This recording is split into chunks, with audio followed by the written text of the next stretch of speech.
Hello students. आज हम आपको हिस्ट्री का थर्ड चैप्टर का फोर्थ पार्ट पढ़ाने जा रहे हैं, जिसका नाम है the sense of collective belonging. Sense of collective belonging हमने अब तक पढ़ा राष्ट्रवाद के बारे में कि राष्ट्रवाद देश में कैसे आया, यानी राष्ट्रवाद आने के साथ साथ लोगों के मन में राष्ट्रवाद की भावना कैसे उजागर हुई और लोग कैसे एक हो गए। यानी सेंस ऑफ कलेक्टिव बिलोंगिंग का मतलब होता है कि लोगों के मन में सामूहिक पहचान कैसे हुआ, लोग देश से अपने आप को कैसे जोड़ने लगे। इसको हम पॉइंट वाइज पढ़ेंगे। जो पहला पॉइंट है वह their focus to the one goal to free India from Britishers, यानी ब्रिटिशर्स के से देश को आजाद कराना। एक ऐसा गोल था जिसमें सभी देश के हर वर्गों के लोग जुड़े हुए थे, यानी कहीं से न कहीं से लोगों को लगने लगा कि लोग उस देश के निवासी हैं और उनका एक ही उद्देश्य है कि वो ब्रिटिशर्स को देश से बाहर निकाल दे। उसके लिए तमाम तरह के लोगों ने मेहनत किया, मूवमेंट किया, यानी कि लोगों का एक साथ जुड़ जाना, लोगों का एक विचार से जुड़ जाना, देश के प्रति प्यार और मोहब्बत रखना, ये दिखाने लगा कि लोगों के मन में राष्ट्रवाद आ रहा है, लोग अब जुड़ रहे हैं, उनकी पहचान एक हो रही है और वह है भारतीय के रूप में, न कि किसी और स्टेट के रूप में या किसी धर्म या जात के रूप में। दूसरा जो टॉपिक है वह है nation being identified with a visible figure of Bharat माता, यानी भारत माता के रूप में देश को प्रस्तुत किया जाने लगा। देश, चूंकि देश एक अब्स्ट्रैक्ट आइडिया है, एक अब्स्ट्रैक्ट सोच है, लेकिन देश को एक फिगर के रूप में प्रस्तुत किया जाने लगा और वो फिगर का नाम है भारत माता। यानी भारत माता एक लेडीज के रूप में, एक माता के रूप में देश को प्रस्तुत किया जाने लगा। तो बताते हैं आपको कि देश को सबसे पहले एक इमेज, देश का एक इमेज बनाया गया, उस इमेज का नाम भारत माता रखा गया और सबसे पहले जो क्रिएशन था भारत माता के इमेज का, उसे बनाने वाले बंकिम चंद्र चट्टोपाध्याय थे, जिन्होंने भारत माता का इमेज बनाया। उसके बाद से 1870 में उन्होंने वंदे मातरम गीत लिखा, जो अपने देश का नेशनल सॉन्ग है। और वंदे मातरम चूंकि नेशनल मदरलैंड के लिए लिखा था उन्होंने, और बंगाल में जब भी लोग लड़ाई करने जाते थे या जब भी देश के बारे में बात आती थी तो ये सॉन्ग गाते थे। उसके बाद से इन्होंने, बंकिम चंद्र चट्टोपाध्याय ने वंदे मातरम गीत को अपने नॉवेल आनंद मठ में भी रखा, जिससे पता चलता है कि इन दोनों का, यानी कि भारत माता के फिगर से और जो वंदे मातरम गीत था उसका संबंध पूर्ण रूप से देश के भक्ति से था, देश के प्रेम से था और राष्ट्रवाद से था, जिसमें सभी लोग एक देश जुड़ रहे थे, सभी लोग इस गीत को गाते थे और सभी लोग देश को भारत माता, देश को माता के रूप में मानने लगे, जिसमें भिन्न भिन्न क्लास के, भिन्न भिन्न जात और धर्म के लोग थे। उसके बाद से फिर भारत माता का तस्वीर बनाने वाले जो दूसरे व्यक्ति थे वो थे अवनिंदरनाथ टैगोर, जिन्होंने भारत माता के फिगर को पोर्ट्रेट किया। भारत माता को उन्होंने एस्थेटिक रूप में दिखाया, शांति का प्रतीक दिखाया, दैवीय रूप में दिखाया और स्पिरिचुअलिटी के रूप में दिखाया, आध्यात्मिक के रूप में दिखाया। उसके बाद में उनके भारत माता के बहुत से लोगों ने बहुत से फिगर्स बनाए, पोर्ट्रेट्स बनाए, यानी भारत माता अब देश की माता बन चुकी थी। इसमें भारत माता का मतलब सभी की माता थी, वो चाहे वो किसी भी क्लास, जात, धर्म के लोग हो या गोरे या काले हो, गरीब हो, अमीर हो, सबकी माता बन चुकी थी भारत माता। जो दूसरा टॉपिक है वो है इंडियन फोकलोर, यानी भारत को पिछली गाथाएं, भारत को जोड़ने का जो काम था वो पिछली गाथाओं के माध्यम से, फोकलोर, फोक डांसेस, यानी जो लोकगीत, लोक संगीत थे। लोगों का ये मानना था कि लोकगीत और लोक संगीत से हम लोगों को जोड़ सकते हैं, लोगों के अंदर एकता की भावना ला सकते हैं, लोगों के अंदर राष्ट्रवाद ला सकते हैं। तो उन्होंने जितने भी लोग थे, जितने भी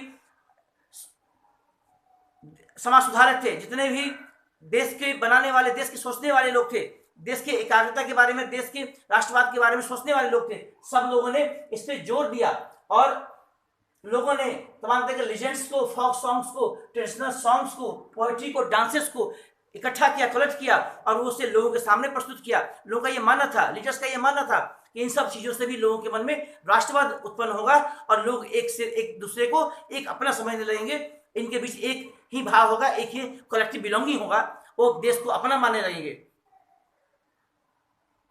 उसके बाद मद्रास में नटेशा शास्त्री, जिन्होंने बहुत 4 वॉल्यूम का एक तमिल फोक टेल्स इकट्ठा किया, जिसका नाम था द फॉकलर ऑफ साउदर्न इंडिया।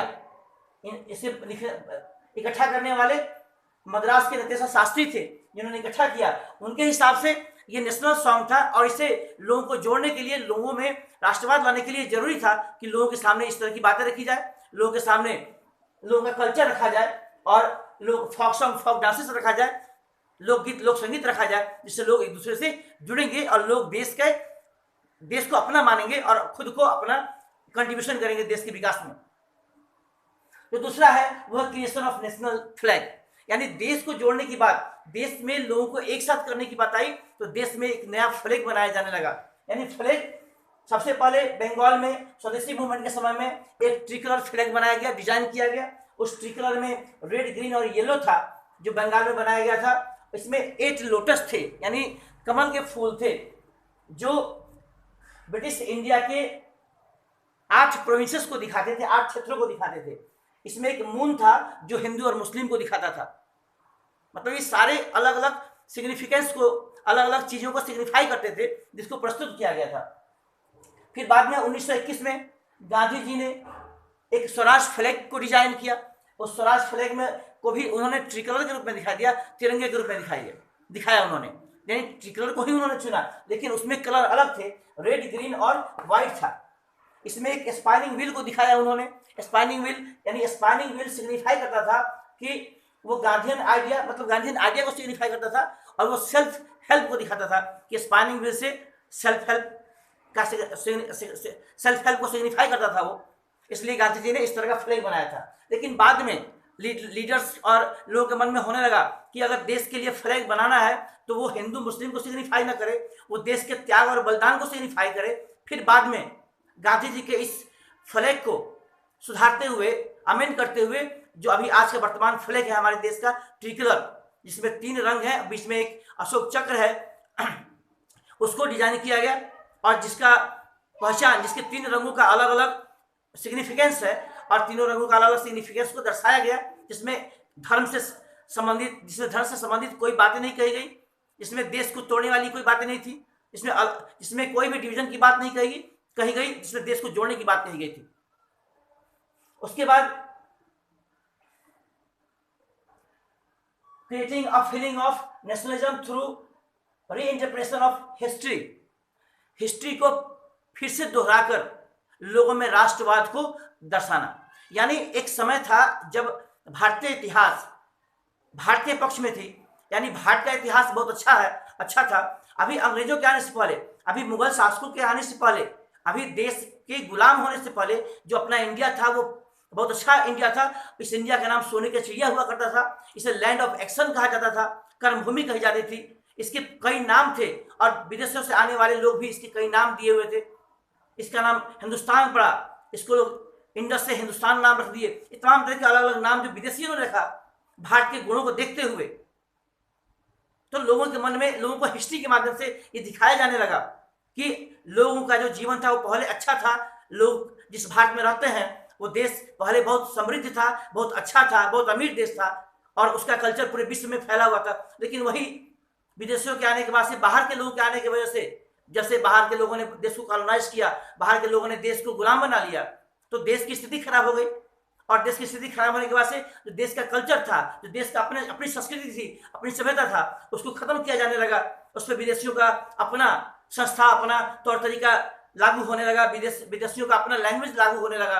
तो ये सब चीज़ों को पहले से दिखाकर, लोगों को बताकर कि पहले भी अपना देश एक समय था जो अपना देश बहुत अच्छा था, इन आउटसाइडर्स के आने की वजह से ही अपना देश गुलाम बना या अपने देश की सभ्यता, संस्कृति, प्रॉस्पेरिटी खत्म हुई। तो इसके बाद से जब लोगों को इतिहास दिखाया जाने लगा तो लोगों के मन में देश के प्रति प्यार उत्पन्न हुआ, देश के प्रति भावनाएं उत्पन्न हुई और तब जाकर लोगों के मन में राष्ट्रवाद आया। इसमें देश के अपने अलग से कंट्रीब्यूशन थे पूरे वर्ल्ड को, जिसमें science, mathematics, architecture, religion, culture, philosophy और ट्रेड, ये जो टॉपिक शामिल है, इससे पूरा दुनिया प्रभावित था और इसके वजह से भारत से पूरी दुनिया जुड़ना चाहती थी।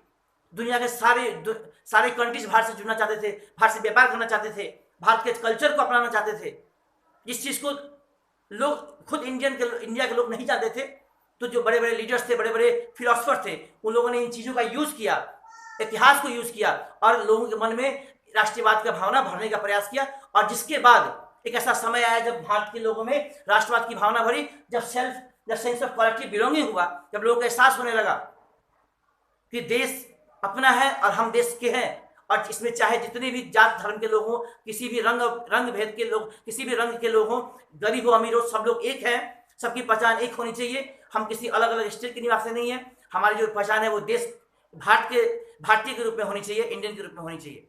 यानी ये जो चैप्टर है, जो पार्ट है, वो दिखाता है हमें कि देश में राष्ट्रवाद कैसे आया, लोगों का दिमाग कैसे बदला राष्ट्र की तरफ, राष्ट्र के प्रति कैसे लोग एकाग्र हुए, कैसे फोकस होने लगा, कैसे लोगों के मन में राष्ट्रवाद आया, कैसे लोगों ने युद्ध किया और लास्ट में विजय देश के लोगों की हुई, देश आजाद हो गया और आज हम आजादी का जीवन जी रहे हैं।